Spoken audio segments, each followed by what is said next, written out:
जय हिंद विद्यार्थी मित्रांनो, मी अनिल सुधाकर हांडे तुम्हा सर्वांचं पुन्हा एकदा विदर्भ आयच्या ऑनलाईन प्लॅटफॉर्मवरती स्वागत करतो। आज आपण उभयान्वयी या प्रकरणाविषयी माहिती पाहणार आहे। उभयान्वयी अव्यय, ठीक आहे, उभयान्वयी अव्यय हे प्रकरण जे आहे याबद्दल आता आपण माहिती पाहणार आहे। आता उभयान्वयी अव्यय या प्रकरणाबद्दल माहिती पाहण्यामागचं माझं किंवा तुम्हाला माहिती सांगण्यामागचं आणि बऱ्याच विद्यार्थ्यांच्या डिमांडवरून हा जो व्हिडिओ बनत आहे याच्यामागे मुख्य कारण काय ते तुम्हाला सांगतो। जर समजा तुमचे उभयान्वयी अव्यय, ठीक आहे, उभयान्वयी अव्यय हा जर टॉपिक चांगला असेल तर तुमचे जे वाक्य रूपांतर, वाक्य संश्लेषण हे टॉपिक आहे ना, हे याच्यावर पूर्ण अवलंबून आहे। म्हणजे मला काय म्हणायचं आहे, जर तुमचा उभयान्वयी अव्यय हा जर टॉपिक जबरदस्त बनला एकदम म्हणजे आता मी जे तुम्हाला शिकवणार आहे इथं त्या पद्धतीनं, तर तुम्हाला वाक्य संश्लेषण, वाक्य रूपांतर याच्यावर कुठेच प्रॉब्लेम जाणार नाही। आणि तुम्हीच बघा, प्रश्नपत्रिका बघा किंवा याच्या आधी मी तुम्हाला ते प्रश्नाचं स्पष्टीकरण वगैरे दिलेलं आहे 2015 ते 19 पर्यंत, त्याच्यामध्ये वाक्य रूपांतर, वाक्याचे प्रकार यावर किती प्रश्न आलेले आहे आयोगाचे हे तुम्ही बघा। म्हणजे सांगायचं काय मला, ज्याच्यावर जास्त प्रश्न येत आहे आपण त्याच्याबद्दल काय पाहत आहे, आपण पूर्ण तो घटक काय करताय, अभ्यासत आहे। ठीक आहे, चला आपण आता आपल्या मूळ विषयाकडे येऊयात। ठीक आहे, आता मूळ विषयाकडे यायचं आहे आपल्याला। ठीक आहे, वाक्य कशा पद्धतीनं रूपांतरित करता येत असते ते आपल्याला उभयान्वयी अव्यय या माध्यमातूनच आपल्याला समजत असते। चला, ठीक आहे, आपला टॉपिक आहे उभयान्वयी अव्यय। आता उभय म्हणजे काय, ठीक आहे, उभयचर प्राणी म्हणतो ना आपण। उभयचर प्राणी म्हणजे काय असते, जो पाण्यातही राहतो आणि जमिनीवरही राहतो। उभय म्हणजे दोन, अन्वय म्हणजे जोडणे। ठीक आहे, उभय म्हणजे काय, दोन, आणि अन्वय म्हणजे काय, जोडणे। याला आपण काय म्हणतो, उभयान्वयी अव्यय। आता अव्यय म्हणजे काय, शब्दाच्या जातीतला एक प्रकार आहे अव्यय, आहे का नाही। शब्दाच्या जातीचे दोन प्रकार करतो आपण, एक विकारी किंवा सव्यय, अविकारी किंवा अव्यय। विकारीमध्ये 4 प्रकार पडतात, नाम, सर्वनाम, विशेषण, क्रियापद। अविकारीमध्ये 4 प्रकार पडतात, क्रिया, विशेषण, अव्यय, शब्दयोगी अव्यय, उभयान्वयी अव्यय आणि केवळ प्रयोगी अव्यय। त्यामधला आपण काय पाहत आहे, उभयान्वयी अव्यय। लक्षात येत आहे? चला बघा व्हिडिओ, कृपया कुठलाही व्हिडिओ स्किप न करता हा तुम्ही टॉपिक करा। हा टॉपिक तुम्ही केल्यानंतर जर तुमच्या वाक्याच्या प्रकारामध्ये जर कुठे प्रॉब्लेम आला तर मला तुम्ही, ठीक आहे, आणि तुमच्या ज्या कमेंट्स असतील, जे सुझाव असतील, ठीक आहे, जे तुम्हाला वाटते ते तुम्ही तुमच्या कमेंट बॉक्सच्या माध्यमातून मला सांगू शकता। ठीक आहे, आता बघा आपण उभयान्वयी अव्यय पाहत आहे। आता उभयान्वयी अव्ययाचे मुख्यतः प्रकार पडतात, नाही का, उभयान्वयी अव्ययाचे प्रकार पडतात। कुठल्याही टॉपिकचे प्रकार बाय प्रकार आपल्याला अभ्यास करावा लागत असतो। आता उभयान्वयी अव्ययाचे आपल्याला प्रकार पडतात ते आपल्याला पाहायचे। चला बघा, आता आपण प्रकाराकडे जाऊयात। ठीक आहे, उभयान्वयी अव्ययाचे प्रकार पडतात, प्रकार। आता या उभयान्वयी अव्ययाचे मुख्यतः 2 प्रकार केले जातात। ठीक आहे, मुख्यतः काय केले जातात, 2 प्रकार केले जातात। आता ते प्रकार कुठले, पहिला प्रकार आहे प्रधानत्व, पहिला प्रकार आहे प्रधानत्व, ठीक आहे, प्रधानत्व। आणि दुसरा प्रकार आहे गौणत्व, दुसरा प्रकार आहे गौणत्व।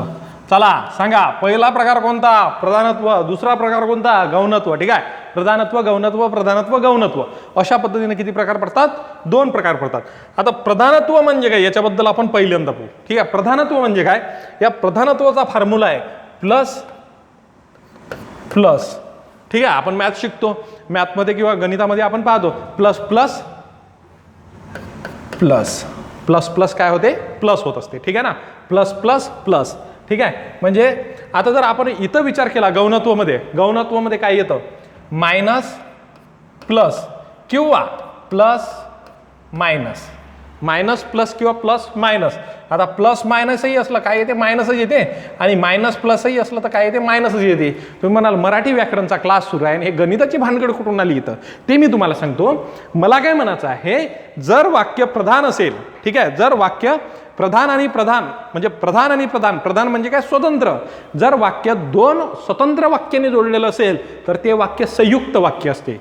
उभयान्वयी अव्ययाचा आपण शिकत आहे, पण उभयान्वयी अव्ययाच्या माध्यमातून आपण संयुक्त वाक्य म्हणजे काय आणि मिश्र वाक्य म्हणजे काय याचा पण आपण काय करणार आहे, अभ्यास करणार आहे। जर 2 वाक्य प्रधानत्व सूचक न जोडलेले असतील तर वाक्य कसं असते, संयुक्त असते, संयुक्त काय असते, संयुक्त असते। आणि जर वाक्य प्रधान प्लस गौण्य जोडलेले असेल तर ते वाक्य काय असते, गौणत्व बोधक म्हणजेच मिश्र असते। वाक्याचे 3 प्रकार जनरली केले जातात, केवळ वाक्य, मिश्र वाक्य, संयुक्त वाक्य। ठीक आहे, वाक्याचे इतरही प्रकार पडतात, पण केवळ वाक्य काय, संयुक्त वाक्य काय आणि मिश्र वाक्य काय। आता संयुक्त म्हणजे काय, एक तुम्हाला सांगतो, जर समजा एखादं कुटुंब आहे, ते संयुक्त कुटुंब पद्धती आपण त्याला म्हणतो, पण त्या संयुक्तमधून एक घर वेगळं निघू शकते, म्हणजे संयुक्तमधून एक घटक काय होत असते, वेगळा होत असते। परंतु आता सपोज पाणी आहे, ठीक आहे, पाणी आहे, आणि त्या पाण्यामध्ये जर आपण सपोज आता ही इथं एक पाण्याची बॉटल आहे ठेवलेली, ठीक आहे, छोटीशी पाण्याची बॉटल, तर या पाण्याच्या बॉटलमध्ये जर सपोज निंबू टाकलं, किंवा साखर टाकली किंवा मीठ टाकलं आणि ते जर घोळलं तर याचं मिश्रण तयार होते ना, मग या पाण्यामधून ते मिश्रण वेगळं करता येते का? नाही. तशाच पद्धतीनं म्हणजे वाक्यामधून जर वाक्य वेगळं करता येत नसेल त्याला आपण म्हणूया मिश्र वाक्य, आणि वाक्यामधून जर वाक्य वेगळं करता येऊ शकत असेल तर त्याला आपण काय म्हणू? संयुक्त वाक्य. ठीक आहे. परंतु त्यासाठी दोन्ही वाक्य कसे असायला पाहिजे? प्रधान असायला पाहिजे. म्हणजे कसे असायला पाहिजे? प्लस असायला पाहिजे. प्लस प्लस असेल तरच प्लस तयार होते आणि प्लस मायनस असेल तर मायनस तयार होत असते. आता ते कसं? आता बघा, प्रधानत्व बोधकचा पहिले आपण फॉर्म्युला आपण तयार केलेला आहे. प्रधानत्व बोधकचा फॉर्म्युला काय झाला ना? मग प्रधान प्लस प्रधान, प्रधान प्लस प्रधान म्हणजे काय? प्रधानत्व. आणि गौणचा वाक्याचा फॉर्म्युला काय तयार झाला? प्रधान प्लस गौण, किंवा आपण म्हणू शकतो गौण प्लस प्रधान म्हणजे काय तयार होत असते? ठीक आहे, गौण. आता याचे 4 प्रकार पडतात. कशाचे? याचे 4 प्रकार पडतात आणि याचे सुद्धा 4 प्रकार पडतात. आता त्याच्यातला पहिला प्रकार कोणता? हे टेबल पाठ असणे खूप आवश्यक आहे. पहिला प्रकार पडतो समुच्चय, समुच्चय बोधक. ठीक आहे, समुच्चय बोधक. आता समुच्चय बोधक म्हणजे काय? समुच्चय म्हणजे काय? मिलाप करणे, त्याची प्लस करणे, त्याची ॲडिशन करणे, याला म्हणतात समुच्चय बोधक. ठीक आहे. दुसरा प्रकार बघूया आपण. समुच्चय नंतर आपण बघूया. ठीक आहे, प्रकार मागे पुढे झाले तर चालते. विकल्प बोधक. विकल्प, एखाद्या गोष्टीचा तुम्हाला विकल्प दिला जातो, हे किंवा ते. विकल्प, हे किंवा ते, विकल्प बोधक. त्यानंतर आपण बघूया परिणाम. एखाद्या गोष्टीचा परिणाम होतो आपल्यावर, परिणाम, परिणाम बोधक. ठीक आहे, परिणाम बोधक. त्यानंतर आपण विचार करूया न्यूनत्व. ठीक आहे, न्यूनत्व, न्यूनत्व, न्यूनत्व. आता न्यूनत्व म्हणजे काय त्याच्याबद्दल मी सांगतो. जर एखाद्या गोष्टीमध्ये न्यूनत्व बोधक म्हणजे काय? एखाद्या गोष्टीमध्ये कमीपणा किंवा दोष असेल तर तिला काय म्हणतात? न्यूनत्व बोधक. तो एका कारणाने बहिरा आहे म्हणजे हे काय झालं? न्यूनत्व. म्हणजे त्याच्यामध्ये काय झाला? कमीपणा किंवा दोष तयार झाला. शेतकऱ्यांनी शेती नांगरली पण पाऊस आलाच नाही, काही अर्थ आहे का त्याला? याला म्हणतात न्यूनत्व. म्हणजे त्यांच्यामध्ये काय झालं? न्यूनत्व बोधक झालं किंवा त्यांच्यामध्ये काय झाला? कमीपणा झालेला आहे. ठीक आहे. त्यानंतर आता आपण विचार करूया गौणत्व बोधक. आता गौणत्व बोधकचा विचार करत असताना पहिला प्रकार त्याच्यामध्ये पडतो. पहिला प्रकार पडेल स्वरूप बोधक. पहिला प्रकार पडेल स्वरूप बोधक. ठीक आहे, स्वरूप बोधक. त्यानंतर दुसरा प्रकार आपण करूया उद्देश बोधक. उद्देश, एखाद्या गोष्टीचा उद्देश ठेवलेला असतो, उद्देश. ठीक आहे, उद्देश बोधक. ठीक आहे. त्याच्यानंतर आपण बघूया उद्देश नंतर आपण बघूया की कारणबोधक. एखाद्या गोष्टीचं कारण असते, कारणबोधक. आणि त्यानंतर शेवटचा प्रकार याच्यामध्ये आहे कारण नंतर संकेतबोधक. संकेतबोधक अशा पद्धतीनं काय आहे याच्या. मग मला सांगा उभयान्वयी अव्ययाचे मुख्य प्रकार किती? 2. पहिला कोणता? प्रधानत्व. दुसरा कोणता? गौणत्व. प्रधानत्वाचे किती? 4. समुच्चय बोधक, विकल्प बोधक, परिणाम बोधक, न्यूनत्व बोधक. गौणत्व बोधकचे किती? 4. स्वरूप बोधक, उद्देश बोधक, कारण बोधक, संकेत बोधक. अशा पद्धतीनं काय आहे उभयान्वयी अव्यय. आता आपण पटकन समुच्चय बोधककडे जाऊया. ठीक आहे, चला बघा, लक्ष द्या. समुच्चय बोधककडे जायचं आहे आता आपल्याला. समुच्चय बोधक. चला सांगा प्रकार किती? 2. पहिला कोणता? प्रधानत्व. दुसरा कोणता? गौणत्व. प्रधानत्व म्हणजे काय? समुच्चय. संयुक्त वाक्य. गौणत्व म्हणजे काय? गौणत्व म्हणजे काय? मिश्र वाक्य. ठीक आहे, याच्यामधूनच आपला तो टॉपिक झाला पाहिजे. त्यानंतर बघा, आता बघा 2 प्रधान वाक्य किंवा 2 प्रधान शब्द यांना जोडणाऱ्या अविकारी शब्दाला उभयान्वयी अव्यय असे म्हणतात. प्रधानत्व आणि गौणत्व हे पूर्ण त्याचं काय स्पष्टीकरण आहे. ॲप्लिकेशनमध्ये तुम्हाला खूप चांगल्या पद्धतीनं, अजून चांगल्या पद्धतीनं तिथं काय हळूमध्ये शिकवलेलं आहे मी. ठीक आहे, हे यूट्यूब असल्यामुळे तुम्ही स्किप करता. स्किप करू नका कृपया व्हिडिओ. हा व्हिडिओ मी तुम्हाला चांगल्याच पद्धतीनं आणि समजून अशा पद्धतीनं मी सांगतो. ठीक आहे, जी अव्यय बघा, आता आपण समुच्चय बोधक डायरेक्ट वाक्याचा विचार करूया. ठीक आहे, इथं वाक्याचा विचार करूया. बघा, आता बघा, धोंडूला गोरीने शिकलेली बायको पाहिजे म्हणते. म्हणजे धोंडूला कशी बायको पाहिजे? गोरी पाहिजे म्हणजे प्लस, प्लस. आणि अजूनही कशी पाहिजे? शिकलेली पाहिजे. म्हणजे प्लसमध्ये प्लस होऊन राहिलं.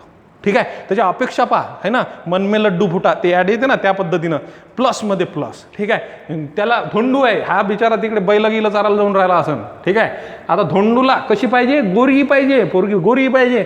आणि कशी पाहिजे? शिकलेली पाहिजे. ठीक आहे, याचं काय असेल त्याचं त्याला माहिती. त्याच्या अपेक्षा आहेत, अपेक्षा कोणाच्या नसाव्या.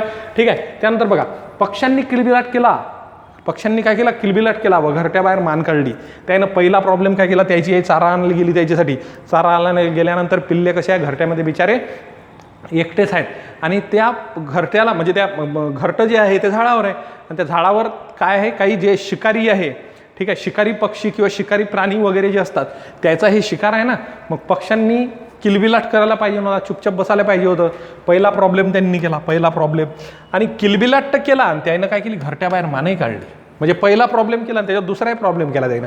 त्यानंतरचं वाक्य बघा, विजा चमकू लागल्या, ठीक आहे, मोटरसायकलनं चालले तुम्ही कुठंतरी, विजा चमकू लागल्या, तुम्ही म्हणता यार आता तर वातावरण बरं होतं, आता कसं काय झालं हे, ठीक आहे, विजा चमकू लागल्या, पहिला प्रॉब्लेम झाला, ठीक आहे, आता तुम्ही घरी जाऊ नाही शकत आणि त्याच्यात पावसालाही सुरुवात झाली, आता तुम्हाला गाडी थांबवाच लागते. प्रॉब्लेममध्ये म्हणजे प्रॉब्लेम नाही म्हणतात म्हणा, कोणाला पाऊस येणे चांगलंही असते, पण एका समस्यात दुसरी समस्या तयार झाली. मी गुरुजीच्या पाया पडलो, वा वा चांगली गोष्ट झाली, पाया पडला बाबा, आणि गुरुदक्षिणाही दिली, अजून मस्त, ठीक आहे, गुरुदक्षिणा द्यावीच लागत असते अशा पद्धतीनं. आता मला बघा, याला आपण काय म्हणतोय, समुच्चय बोधक. समुच्चय म्हणजे काय, याचा काय झाला, मिलाप झाला, एकामध्ये दुसऱ्या गोष्टीची काय पडत आहे, भर पडत आहे, पहिल्या गोष्टीत दुसऱ्या गोष्टीची काय पडत आहे, भर पडत आहे. आता मला सांगा, आता आपण याला काय म्हणू, संयुक्त वाक्य म्हणू. आता संयुक्त वाक्य म्हणजे प्रधान वाक्य कसं आपण समजूया, मी ते तुम्हाला सांगतो. धोंडूला काय आहे, गोरी. आता धोंडूला गोरी बायको भेटली, ती शिकलेली भेटणं असं काही आहे का, भेटूही शकते नाही भेटू शकत, ठीक आहे, म्हणजे दोन्ही वाक्य अर्थाच्या दृष्टीने कसे आहेत, प्रधान आहे. आता इथं काय म्हटलेलं आहे, आता बघा या वाक्यामध्ये बघा, पक्ष्यांनी किलबिलाट केला व घरट्या बाहेर मान काढली. आता समजा, ठीक आहे, आता हा रूलच आहे का की पक्ष्यांना किलबिलाट करायचं असेल तर घरट्याबाहेर मान काढायला लागते. पक्षी किलबिलाट घरट्यातल्या घरट्यात पण करू शकतात ना, म्हणजे त्याच्यामध्ये काय म्हणू शकतो आपण की त्यांना किलबिलाट करण्यासाठी घरट्याबाहेर मान काढण्याची गरज नाही. म्हणजे हेही वाक्य प्रधान आहे आणि हेही वाक्य प्रधान आहे. ज्यावेळेस वाक्य प्रधान असते त्याच वेळेस ते संयुक्त वाक्य असते. आणि जर दुसरं वाक्य पहिल्या वाक्यावर अवलंबून असेल, आता तुम्ही म्हणाल दुसरं वाक्य पहिल्या वाक्यावर अवलंबून कसं सांगावं, एकदम सोपं वाक्य आहे बघा. मला सांगा, समजा उदाहरण आहे, 1 रुपया. 1 रुपया म्हणजे 100 पैसे. 1 रुपया म्हणजे 100 पैसे. याच्यात तुम्ही कोणतं ऑप्शन काढू शकता का? 1 रुपया म्हणजे 100 पैसे होतेच होते, पण इथं तुम्ही ऑप्शन नाही काढू शकत का? विजा चमकू लागल्या आणि पावसाला सुरुवात झाली. विजा चमकल्या तर पावसाला सुरुवातच होते का? होत नाही ना. कधी कधी विजा चमकतात, पाऊस येत नाही. कधी कधी पाऊस येतो पण विजा चमकत नाही, है ना. म्हणूनच तर एक मन आपल्यामध्ये रूढ आहे ना, काय म्हणते, गरजने वाले बरसते नाही, ठीक आहे ना, जो बहुत जोर जोर से गरजते हो बरसते नाही, अशा पद्धतीनं. म्हणजे विजा चमकल्या तर हा काही रूल नाही, पावसाला सुरू झाली. बघा, मी गुरुजीच्या पाया पडलो, शिवाय गुरुदक्षिणा दिली. खूप कमी मुलं अशी असतात जे गुरुदक्षिणा देतात आणि पायही पडतात. काही मुलं काय करतात, दिली ना म्हणते गुरुदक्षिणा बस झालं. काही मुलं काय म्हणतात, गुरुजीच्या पाया पडतात, त्यांना संस्कार चांगले असतात पण त्यांची सोय नसल्यामुळे गुरुदक्षिणा भेटत नसते. असो, म्हणजे हे पहिलं वाक्य दुसऱ्या वाक्यावर डिपेंडेबल आहे असं 100% म्हणता येत नाही. म्हणजे याच्यामध्ये काय करता येतो, तोडगा काढता येतो. तोडगा म्हणजे कसा, पक्ष्यांनी किलबिलाट केला व घरट्याबाहेर मान काढली. आता पक्षाला जर घरट्याबाहेर मान काढायची असेल तर ते किलबिलाट करणार नाही, चुपचाप मान काढतील, घरट्याच्या बाहेर पाय दिले इकडे तिकडे वापस येतील. किंवा ते किलबिलाट काय करतील, त्यांच्या घरट्यातल्या घरट्यातही करू शकतात ना. म्हणजे एक वाक्य दुसऱ्या वाक्यावर डिपेंडेबल आहे असं इथं म्हणता येत नाही. इथं आपल्याला तोडगा काढता येतो, म्हणून आपण याला प्रधान म्हणतो. प्रधान म्हणजे हे संपूर्ण वाक्य कोणते आहे, संयुक्त वाक्य आहेत, ठीक आहे, अशा पद्धतीनं. त्यानंतर आता हे झालं पहिलं समुच्चय बोधक. यानंतर बघूयात आपण विकल्प बोधक. आता विकल्प बोधक म्हणजे काय, दोनपैकी एकाची निवड करण्यासाठी या वाक्याचा उपयोग होत असतो. हे बघा, या उंच पदावर आमची नाही तर तुमची निवड होईल. एक तर आमची होईल, आमची नाही झाली तर कोणाची होईल, तुमची होईल. म्हणजे तोडगा काढलेला आहे की नाही, आणि याच्यामध्ये नाही तर म्हणजे ऑप्शन दिलेला आहे, म्हणून हे सरळ विकल्प. मदत मिळवा न मिळो मी जाणारच, मदत मिळाली तरी जाणार, नाही मिळाली तरी जाणार. म्हणजे एक वाक्य दुसऱ्या वाक्यावर अवलंबून नाही आहे, ठीक आहे. इथं तोडगा निघालेला आहे. तुला ज्ञान हवे की धन हवे, हे पाहिजे का हे पाहिजे, ठीक आहे ना, हे पण पाहिजे का हे पाहिजे, दोनपैकी एक घे, म्हणजे हे घे नाही ते हे घे. त्यानंतर बघा, देह जावो अथवा राव पांडुरंगी दृढ भाव. त्यानंतर बघा, तू मला ऑफिसला अगर घरी भेटायला आहे. म्हणजे मला सांगा, जी सर्व विकल्पबोधक उभयान्वयी अव्यय असतात, विकल्पबोधक उभयान्वयी अव्यय ते काय असतात, संयुक्त वाक्य असतात. हे पाठ करायचं. विकल्पबोधक संयुक्त वाक्य काय असतात, विकल्पबोधक वाक्य काय असतात, संयुक्त असतात. समुच्चयबोधक वाक्य काय असतात, संयुक्त असतात. हे पाठ करायचं नाही, तर नाही समजलं तर पाठ करून घ्यायचं. त्याच्यानंतर बघा, त्यानंतर आपण पाहणार आहे बघा, आता न्यूनत्व म्हणजे काय होत असते, कमीपणा किंवा दोष. न्यूनत्व म्हणजे काय होत असते, कमीपणा किंवा दोष. आता कसं ते तुम्हाला सांगतो बघा. मरावे परी कीर्तिरूपी उरावे, या पहिल्या वाक्यात जर नाही समजलं, दुसरं वाक्य बघा, शेतकऱ्यांनी शेती नांगरली पण पाऊस आलाच नाही. आता मला सांगा, शेतकऱ्यांनी जर शेती नांगरली, समजा आता ढग आहेत, सपोज ढग वर आलेले, ते पाहतात का असे, अरे वा शेतकऱ्यांनी शेती नांगरली, मग आता आपण पाऊस यायला द्यायचा नाही. म्हणजे कधी कधी येत नाही, कधी कधी येतोय ना पाऊस, ठीक आहे ना. कधी कधी येत नाही, कधी कधी येतोय. आज आमच्या भागामध्ये चांगला पाऊस आहे, सपोज म्हणजे जर वाशिम वगैरेचा जर पट्टा पकडला, ठीक आहे, चांगला पाऊस आहे वाशिम अकोला पट्टा, ठीक आहे. अमरावतीच्या कुठल्या भागामध्ये कमी पाऊस आहे. म्हणजे शेतकऱ्यांनी शेती नांगरली तर पाऊस आलाच नाही, असा काही रूल आहे का, येतात नाही येत. म्हणजे पहिलंही वाक्य प्रधान आहे इथं आणि दुसरंही वाक्य प्रधान आहे. ज्यावेळेस दोन्ही वाक्य प्रधान असतात त्यावेळेस ते काय असतात, संयुक्त वाक्य असतात. किंवा न्यूनत्वबोधक जे वाक्य असेल ते कसं असते संयुक्त, आणि याच्यामध्ये काय असतो कमीपणा किंवा दोष. आता ते कसा मला सांगा, शेतकऱ्यांनी जर शेती नांगरली पाऊस आला नाही त्याच्या जीवनात कमीपणा किंवा दोष राहत नाही का? खूप मोठी उणीव आहे ना त्यांच्या जीवनात, त्यांना पीक होणार नाही, पाणी होणार नाही, म्हणजे हा झाला कमीपणा किंवा दोष. त्यानंतर बघा, आईला थोडी बरी नाही बाकी सर्व ठीक. आईला जर बरी नसले तर बाकी सर्व ठीक असू शकते का? नसू शकते. कारण आपण पाहतो आईला जर बरी नसली, आई काय करते पूर्ण घर सांभाळणारी असते. त्या जर व्यक्तीला बरं नसेल तर आपला जो बूट वगैरे असतो ना, बूट चप्पल काय असेल ते चप्पल स्टँडहून तो असतो सोप्यावर, आपला रिमोट गिमोट असतो तो असतो चप्पल स्टँडवर. सांगायचा मुद्दा काय, आईला जर बरे नसले तर काही सर्व ठीक राहत नाही. म्हणजे हे पण वाक्य प्रधान आहे, हे पण वाक्य प्रधान आहे, दोन्ही वाक्य अर्थाच्या दृष्टीने प्रधान आहे, म्हणून ते काय आहे संयुक्त आहे. आणि दुसरी गोष्ट याच्यामध्ये काय न्यूनत्वपणा किंवा कमीपणा किंवा दोष आहे. आईला बरं नाही म्हणजे कमीपणा किंवा दोष झाला. मी तिला भेटायला गेलो परंतु ती आलीच नाही, आईची खटखट, किती खराब गोष्ट झाली आहे. हा तिला भेटायला गेला परंतु ते आलीच नाही, म्हणजे किती कमीपणा किंवा दोष राहिला त्याच्या जीवनामध्ये, टार्गेट त्याचं इथंच थांबलं ना.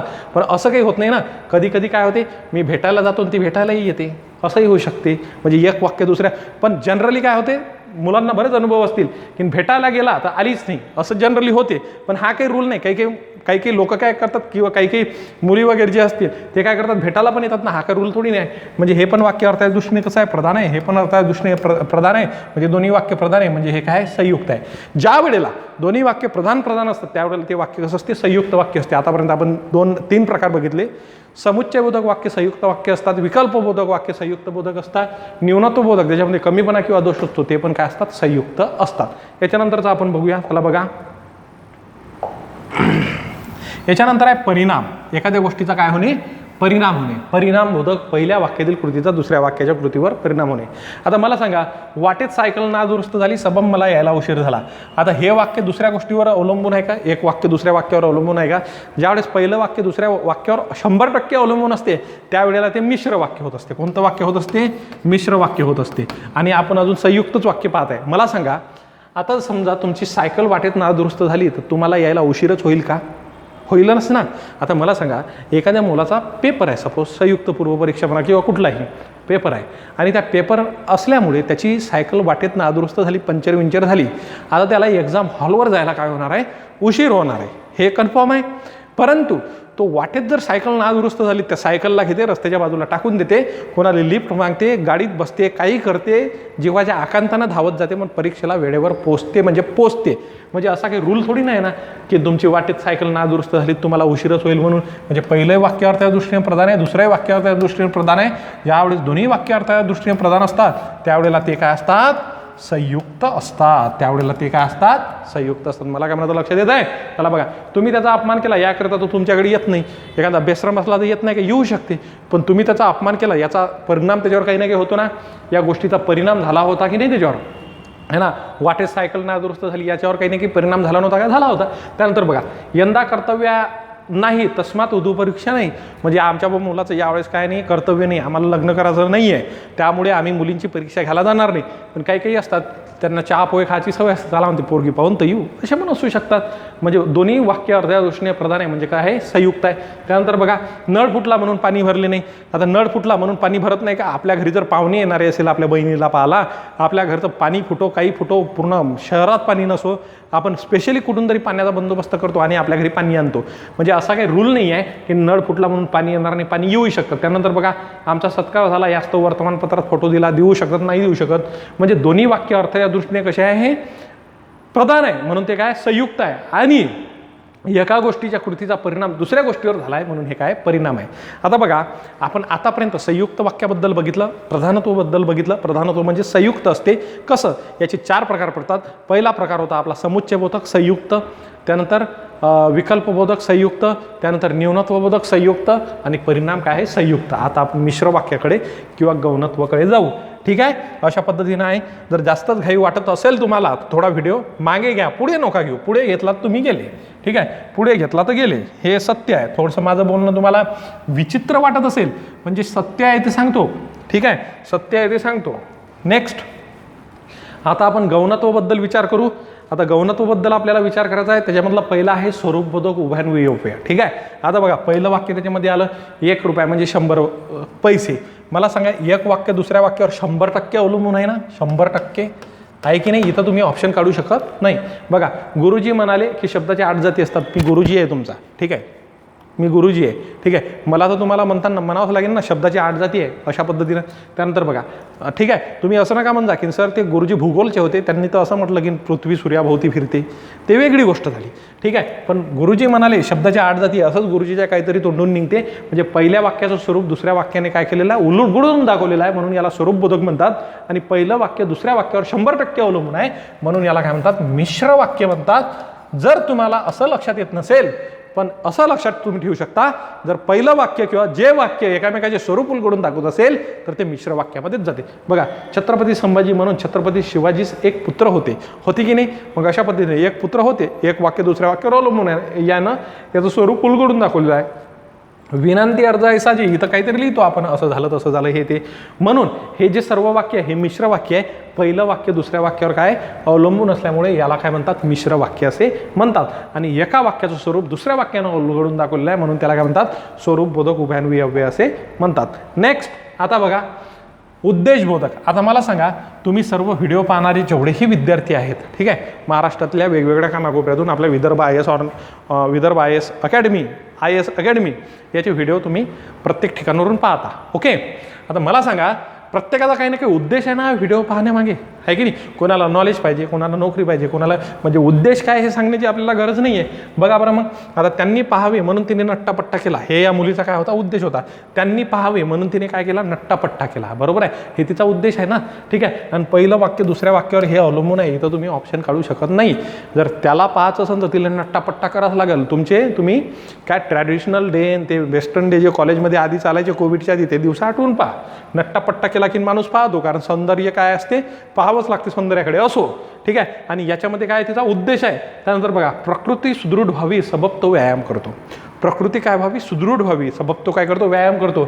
जर तुम्हाला तुमची प्रकृती सुदृढ करायची असेल तर व्यायाम योगासनाशिवाय ऑप्शन नाही. म्हणजे पहिलं वाक्य दुसऱ्या वाक्यावर काय अवलंबून आहे. आणि याच्यामध्ये तुम्हाला सरळ सरळ काय दिसतो, उद्देश दिसतो, जे उद्देशबोधक आहे. जर उद्देशबोधक वाक्य असेल तर ते वाक्य कसं असते, मिश्र वाक्य असते. ते वाक्य कसं असते, मिश्र वाक्य असते. पाठ करून टाकायचा, पाठ.